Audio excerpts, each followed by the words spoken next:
ভাই এই জমিটা কি আপনার? কতটুক জমিতে এই চাষ করছেন বেগুন? বেগুন 1500। 15% না 1500 গাছ চারা? চারা তো কত শতাংশ জমিতে এখানে চাষ করছেন? 4%। তো এই 4% জমিতে পুরো চাষ করতে কি পরিমাণ খরচ যায়? তো 10,000 টাকার মতো যায় আর কি। 10,000 না?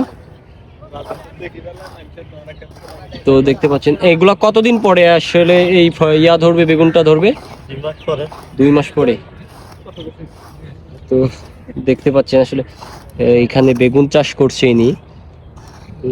আর এখানে হচ্ছে 4% জমিতে 1500 গাছ রোপণ করছে। তো ওনার হচ্ছে প্রায় 10,000 টাকার মতো খরচ যাবে। এখান থেকে কি পরিমাণ বিক্রি করা যাইতে পারে ভাই? রেট নিয়ে কথা আর কি, রেট না যদি দাম বেশি থাকে তাহলে লাভ হবে, আর বেশি লাভ, আর যদি কম থাকে সেক্ষেত্রে কম হবে।